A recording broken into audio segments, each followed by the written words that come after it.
నిన్న జగన్మోహన్ రెడ్డి గారు ఒక పర్యటనలో భాగంగా పోలీసుల పైన చేసిన కామెంట్స్ ఇప్పుడు మొత్తం కూడా వైరల్ అయిపోతున్నాయి. అంటే పోలీసులు చంద్రబాబు నాయుడు గారి కింద వర్క్ చేస్తున్నారు అని చెప్పేసి ఆయన చెప్పిన మాట వింటున్నారు. ఇటువంటి వాళ్ళందరినీ కూడా నేను అధికారంలోకి వచ్చిన తర్వాత గుడ్డలు విడదీసి కొడతాను. వాళ్ళని ఉద్యోగాలు పీకేస్తాను అని చెప్పేసి మాట్లాడడం ఇది మొదటిసారి అయితే కాదు. అంతకుముందు కూడా ఆయన అసెంబ్లీ బయట ఒకసారి మాట్లాడడం జరిగింది. ఇటువంటి కామెంట్స్ అంటే పోలీసులను బెదిరించడం దీన్ని ఏ విధంగా చూస్తారు సార్? ఆ కామెంట్స్ పైన మీ ఒపీనియన్ ఏంటి? యాక్చువల్‌గా నిన్న ట్వీట్ చేసినాడు ఏదైతే మా అధినేత మీద ట్వీట్ చేశారో త్వరగా కోలుకోవాలని ఎంత బాగా రెస్పాండ్ అయ్యారో ఇరు పార్టీల క్యాడరు కొంచెం ఉన్నతంగా ఇందాక చెప్పినట్టు చాలా సుహృద్భావ వాతావరణంలో ఎలాగైతే మాట్లాడుకున్నారో, సంతోషపడ్డారో, ఒక 2, 3 గంటల్లోనే అది మొత్తము ఆయన తన వ్యాఖ్యల ద్వారా మరోసారి డౌన్‌ఫాల్ అయిపోయారు. సో, ఒక్కసారిగా పడిపోయాడు మళ్ళీ. అసలు ఏంటి ఆ వ్యాఖ్యలు? ఇప్పుడు బట్టలు ఊడదీయడము మాట మాటకి ఇప్పుడు ఇది నాలుగోసారి. ఈ 10 నెలల్లో ఆయన నాలుగోసారి అన్నాడు పోలీసులనే. ఒకసారి డీఎస్పీని పులివెందుల్లో అన్నాడు. ఇంకోసారి ఇక్కడ మంగళగిరి సైడ్ అన్నాడు. ఇంకోసారి అటు చిత్తూరు దగ్గర, ఇప్పుడు మళ్ళీ అనంతపురంలో. కడపలో ఒకసారి అన్నాడు. అదే పులివెందుల్లో. సో 4 సార్లలో ప్రతిసారి బట్టలు ఊడదీసి నిలబెడతాను. ఈ బట్టలు ఊడదీసే కార్యక్రమం ఏంటో నాకేం అర్థం అవ్వట్లేదు. వాళ్ళకేం బట్టలు లేవా? లేతే ఇలా బట్టలు ఊడదీసే పనేమన్నా ఉద్యోగం ఏమన్నా పెట్టుకున్నాడా? మాజీ ముఖ్యమంత్రివి. Your ex chief minister. ఏం ఏం చేయాలనుకుంటున్నాడు? ఏం మాట్లాడాలనుకుంటున్నాడో ఏం అర్థం అవ్వట్లేదు. ఎంత కాదనుకున్నా ఒకవేళ వాళ్ళ చెల్లెలు మానసిక పరిస్థితి బాలేదు మా అన్నకని చెప్పినప్పటికీ కూడా ఒక్కోసారి ఆమె చెప్పినదే నమ్మాల్సొస్తుంది. ఈయన మాట్లాడే విధానాలు చూస్తుంటే. సో, పోలీసుల పట్ల వాళ్ళు ఒక్కొక్క పోలీసు ఇప్పుడు ఈరోజు గూడా పోలీసు వెల్‌ఫేర్‌కి సంబంధించిన సొసైటీకి సంబంధించిన వాళ్ళు ప్రెస్ మీట్ పెట్టారు. అంతకుముందు కూడా ఇలాగే మాట్లాడితే అప్పుడు కూడా పోలీసు శాఖాపరమైన సంఘం సభ్యులు ఖండించారు. ఈరోజు మరింత మంది ముందుకొచ్చి ఇది తప్పు. మేము న్యాయస్థానానికి వెళ్తాం ఖచ్చితంగా. బికాజ్ పోలీసు అనేవాళ్ళు ఒక భాగం వాళ్ళు. ప్రజల్లో ఒక భాగము. అలాగే సమాజపరంగా రాష్ట్రంలో ముఖ్యమైన పోలీసు వ్యవస్థ అనేది లేకపోతే మొత్తం అస్తవ్యస్తం అయిపోతుంది. ప్రజలు కావచ్చు, లా అండ్ ఆర్డర్ కావచ్చు. వాళ్ళు ఒక పార్టీకి ఆపాదించడం అనేది చాలా తప్పు. మేము ఎంతో కష్టపడి నిన్న విడుదల చేసిన ఒక ఎస్ఐ ఏం చెప్పారు, రామగిరి ఎస్ఐ అనంతపురం ఆయన.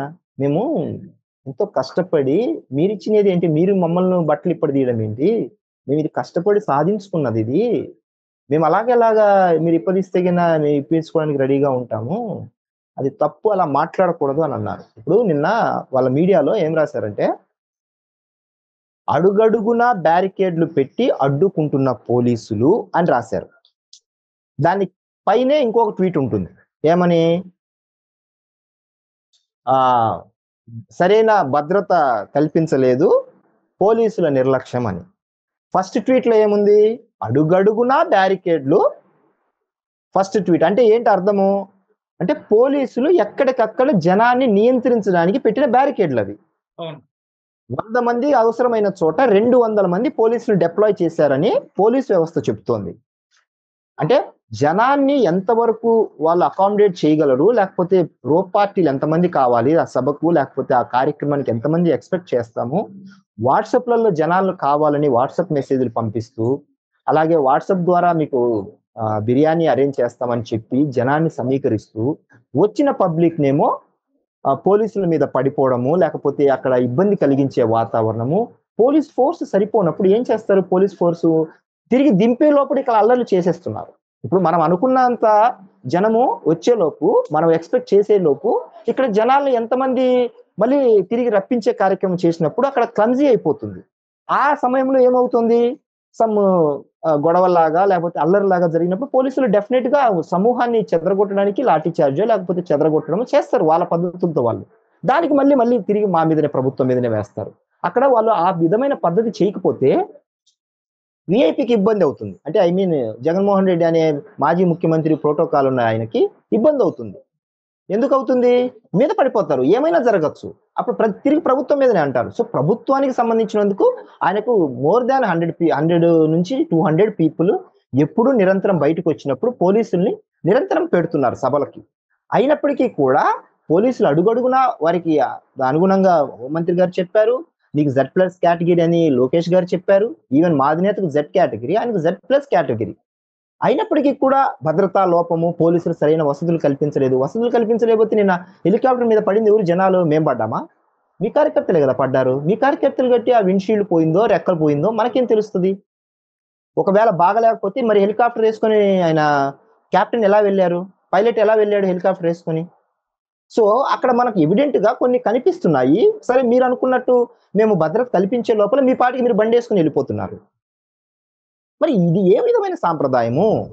చేసేది తప్పు. మీరు ఒక పద్ధతిగా పోలీసులకు సహకరిస్తే వాళ్ళు పార్టీలకు అతీతంగా ఎంతో మందికి భద్రత చూసిన వాళ్ళు. ఇప్పుడు నారా లోకేష్ గారు భద్రత విషయంలో గత ప్రభుత్వంలో ఉన్నప్పుడు ఆయన ఎన్ని ఇబ్బందులు పెట్టారు, అయినా ఆయన ఏం అనలేదే. బికాజ్ పోలీసు వాళ్ళకు ఉన్న ఇన్ఫ్లుయెన్స్ పైనుంచి వస్తుందని ఆయన అర్థం చేసుకొని, మీరు నన్ను అరెస్ట్ చేయాలంటే చేసుకోండి, బట్ నా పాదయాత్ర అయితే ఆపనాను అన్నారు. అలాగే మా అధినేతలు మా పార్టీ గేట్ బయట నుంచి రానికోకుండా ఉన్నప్పుడు మేము చేతులు కట్టుకునే వెళ్ళాం అన్ని చోట్లకి. బికాస్ వాళ్ళకున్న ప్రెజర్ అలాంటిది, మేము అర్థం చేసుకోగలము. కానీ మేము ఎక్కడా మిమ్మల్ని అలాగా కంపల్షన్ చేయట్లేదు కదా అంటున్నాను నేను. మా ప్రభుత్వంలో ఎవరిని కూడా అలాంటి బలవంతంగా ఇక్కడే ఆగండి, ఇక్కడే ఇలాగే చేయండి అని చేయట్లేదు. మీరు ఎక్కడికి వెళ్ళాలన్నా పంపిస్తున్నారు. మీకు ఎలాంటి గేట్లకు ఏమి తాళాలు వేయట్లేదు. చంద్రబాబు గారికి వేసినట్టు ఆయన తలుపులకు లాక్స్ వేసి బయటికి రావద్దని తాళ్ళు కట్టేయడము, గొలుసులు వేసేయడం, అలాంటి పనులు ఏం చేయట్లేదు కదా. మీరు ఎక్కడికి కావాలంటే అక్కడ ఫ్రీగా వెళ్తున్నారు. ఇన్ఫాక్ట్ రాష్ట్రంలో కన్నా బెంగళూరులోనే ఎక్కువ ఉంటున్నారు. ఉండండి అక్కడే. అక్కడ నుంచి రాజకీయాలు చేయాలనుకుంటే అక్కడ కూడా చేయొచ్చు మీరు. కానీ ప్రతి సందర్భంలో బయటకు వచ్చినప్పుడల్లా ఏదో జరిగిపోతుంది, భద్రత కుదిస్తున్నారు. ఎక్కడ కుదిస్తున్నారు? Z+ కేటగిరీ ఉంది. మీకు ఒక ప్రతిపక్ష నాయకుడు హోదా లేకోకుండా ఒక మాజీ సీఎం గా ఎంత ప్రొటెక్షన్ ఇవ్వాలో ఇంటెలిజెన్స్ వాళ్ళకి తెలుసు. ప్రతి 6 నెలలకు ఒకసారి సెక్యూరిటీ రివ్యూ జరుగుతుంది. ఆ రివ్యూ ప్రకారం మీకు ఎంత భద్రత కల్పించాలో పోలీసులు డిసైడ్ చేసేది. అది మేము డిసైడ్ చేసేది కాదు. ఈవెన్ మేము చెప్పినా కూడా చేయరు అలాగా. బికాస్ వాళ్ళకున్న సోర్సెస్ ద్వారా, వాళ్ళకున్న కొన్ని రకాలైన పద్ధతుల ద్వారా వాళ్ళు సెక్యూరిటీ ఎంత పెట్టాలనేది దానికి ఒక సపరేట్ వింగ్ ఉంటుంది. రివ్యూ చేసే సెక్యూరిటీ రివ్యూ చేసే కమిటీ ఒకటి రివ్యూ చేస్తుంది ప్రతి 6 నెలలకు ఎవరికి ఎంత భద్రత ఇవ్వాలనేది. వాళ్ళు చేసే పని అది. Z+ ఇవ్వాల్సింది వాళ్ళు డిసైడ్ చేసినది.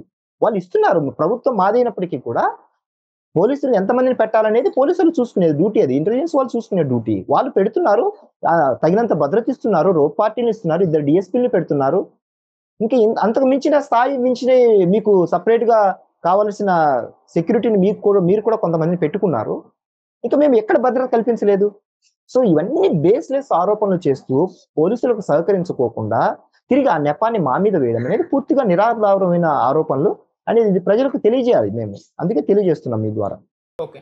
అండ్ సార్, ఇంకోటి ఏంటంటే ఇప్పుడు ఒకటి కంపారిజన్ చేస్తున్నారు కొంతమంది రాజకీయ విశ్లేషకులు అనుకోవాలి. అప్పట్లో వైసీపీ అధికారంలో ఉన్నప్పుడు లోకేష్ గారు రెడ్ బుక్ పట్టేసుకొని అందులో అధికారులు ఎవరైతే ఇప్పుడు ఇబ్బందులు పెడుతున్నారో వాళ్ళందరి పేర్లు రాసుకున్నారు. మేము అధికారంలోకి వచ్చిన తర్వాత వీళ్ళలో ఉన్న పేర్ల వాళ్ళని మేము చూస్తాం, వాళ్ళంతా చూస్తాం అన్నట్టుగా ఆయన బిహేవ్ చేశారు. ఇప్పుడు జగన్మోహన్ రెడ్డి గారు వంత వచ్చింది, ఈయన వార్నింగ్ ఇస్తున్నారు. సో ఇద్దరికి మధ్య పెద్ద డిఫరెన్స్ ఏం లేదు, రెండు ఒకటే అని అంటున్నారు. దీనిపైన మీ అభిప్రాయం, మీరు ఏ విధంగా చూస్తారు? రెండు ఒకటేనా? రెడ్ బుక్ గురించి నేను చాలా సందర్భాల్లో చాలా క్లియర్ గా చెప్పాను. రెడ్ బుక్ అనేది తప్పు చేసిన అధికారుల మీద మాత్రమే, అలాగే రాజ్యాంగబద్ధంగా ఎవరికైతే ఆ హోదాకు తగినట్టు ప్రవర్తించుకోకుండా చేశారో వాళ్ళ మీద మాత్రమే చర్యలు ఉంటాయి. వాళ్ళ పేర్లు రాసుకొని వాళ్ళని చట్టం ముందర నిలబెడతాం. మేము శిక్షించమది. వాళ్ళను భారత రాజ్యాంగం ప్రకారము, ఆంధ్రప్రదేశ్ పోలీసుల చట్ట ప్రకారము, లేకపోతే మనకు ఏవైతే సిఆర్పిసి ఉన్నాయో, లేకపోతే భారతీయ న్యాయ సంహిత ఇప్పుడు వచ్చిన కొత్త చట్టాలు ఏవైతే ఉన్నాయో వాటి ప్రకారము శిక్షలు ఉంటాయని చెప్పాం. కానీ రెడ్ బుక్ అనేది ఏం రాజ్యాంగం కాదు కదా. సో మేము ఆ క్లియర్ గా చాలా సార్లు చెప్పినప్పటికీ కూడా మమ్మల్ని అదే పనిగా తప్పుడు విధానాలతో ఇలాగా కంపారిజన్ చేసి ఆయన చెప్పేదానికి మేము చెప్పేదానికి అసలు తేడా లేదు. ఆయన ఏమంటున్నాడంటే సప్త సముద్రాలు దాటిన తరువాత ఉన్నా కూడా తీసుకొస్తాము, సోషల్ మీడియా కార్యకర్తల సమూహాన్ని ముందర క్షమాపణలు చెప్పిస్తామని కూడా మాట్లాడారు. సో అసలు సంబంధం ఉందా? సోషల్ మీడియా కార్యకర్తలతో సెల్యూట్ కొట్టిస్తారంట వాళ్ళ ముందర. ఎంత తప్పుడు మాట అది. ఒక పోలీసులని ఒక మామూలు పార్టీ కార్యకర్తల ముందర అలాంటి పనులు చేయిస్తామా? ఎంత ఇగ్నోరెన్స్ తో ఉన్నారు వీళ్ళు. ఒకవేళ రేపు పొరపాటున ప్రజల అధికారం లేక వచ్చి తీసుకొస్తే గినా అది అరాచక మనాలను,